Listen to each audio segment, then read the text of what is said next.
Allô à toi et bienvenue à Why Not Land, épisode 10. Aujourd'hui, je te parle de procrastination.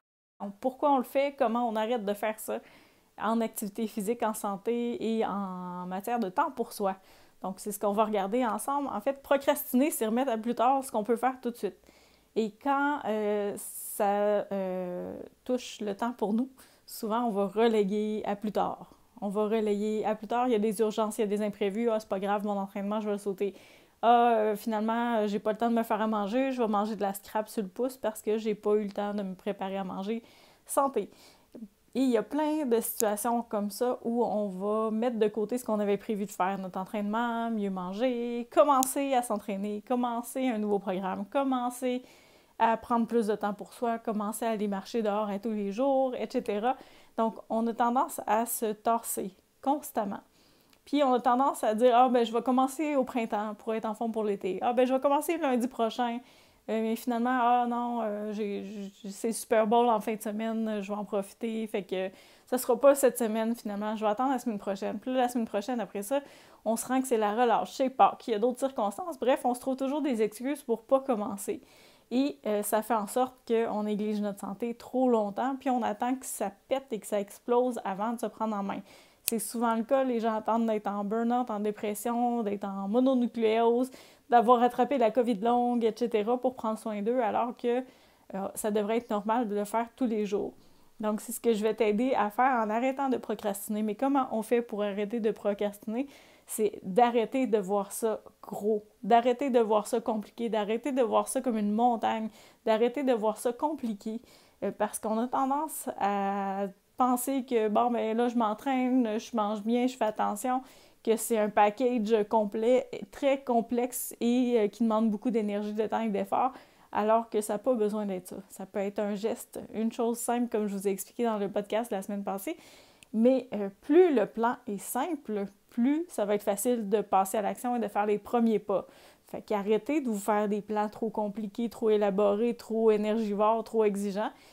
Choisissez une chose, un enjeu. Et c'est ce que je vous invite à faire dans les prochaines semaines. À chaque semaine, choisis une petite chose que tu veux améliorer au niveau de ta santé, tes habitudes de vie, puis fais-le. Arrête de voir ça comme trop en même temps. Fait que si ta première semaine, c'est de boire plus d'eau, c'est juste ça pour mieux gérer ton appétit, pour diminuer ta fatigue, pour diminuer tes douleurs articulaires, d'être moins raqué, etc. Donc, ça peut être ça. Ça peut être, je traîne ma bouteille d'eau, j'en bois 1 litre le matin. Je traîne ma bouteille d'eau l'après-midi, j'en rebois 1 litre l'après-midi ou en dînant et ensuite dans l'après-midi. Et j'en rebois en soirée si je le veux. Ben juste ça, juste de traîner ta bouteille d'eau, puis de te dire que c'est ça ton défi de la semaine, puis de le faire, puis de réussir, ça renforce ta confiance en toi. Puis après ça, ça te capable de faire des défis plus grands, plus compliqués, qui demandent un petit peu plus de logistique, mais pars avec la base. Arrête de te commencer avec des choses compliquées. Donc, même chose pour l'alimentation. J'ai pas besoin d'avoir un plan nutritionnel extraordinaire pour commencer.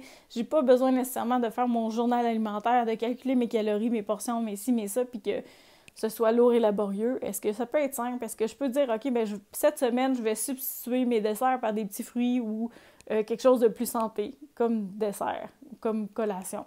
Donc, ça peut être juste ça, de dire, ben je vais slacker les trucs raffinés, puis je vais prendre des vrais aliments à la place. Bien, juste ça, c'est un petit changement qui va faire une grosse différence. Est-ce que c'est compliqué? Non. Est-ce que c'est efficace? Oui. Tu vas augmenter ta quantité de fibres, d'antioxydants, puis plein d'éléments nutritifs essentiels importants.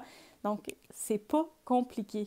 Fait que arrête de te justifier et de remettre tes objectifs santé à plus tard en te disant que c'est trop compliqué puis en te trouvant 1 million d'excuses. C'est compliqué parce que tu te le compliques. Si tu te le simplifies, si tu rends ça le fun, facile, amusant, tu vas réussir à le faire finalement.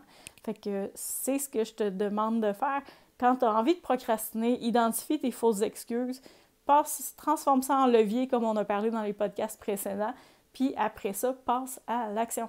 Une petite chose à la fois. Donc, ça va être ça ton devoir dans les prochaines semaines. Je te laisse une grille dans les outils que tu vas pouvoir imprimer où tu pourras te mettre un petit changement par semaine pour toutes les semaines à venir. Donc, une chose sur laquelle tu veux travailler pendant cette semaine-là et ton focus est là-dessus. Tu arrêtes de d'éparpiller ton énergie partout puis de faire des projets ou des plans trop gros que tu vas pelleter ou reporter à plus tard. Si c'est simple, tu vas le faire plus facilement. Puis après ça, tu bâtis ta confiance et tu vas être capable d'augmenter et de compliquer les choses plus tard. Mais commence par commencer. C'est ça l'idée de base du podcast d'aujourd'hui. Donc, merci pour ton écoute. Tu peux te joindre à la communauté Bienvenue à Wynetteland sur Facebook, qui est un groupe privé où je mets disponibles les outils à imprimer qui accompagnent chacun des épisodes. Puis, tu rejoins aussi un groupe motivant et inspirant qui va aussi partager avec toi. Donc, voilà pour l'épisode d'aujourd'hui. Je te dis à la semaine prochaine pour l'épisode 11 et oublie pas, je compte sur toi pour faire une chose différente cette semaine, pendant toute la semaine, de façon assidue et après ça, d'être fière de toi d'avoir réussi ce défi-là. Merci et à bientôt!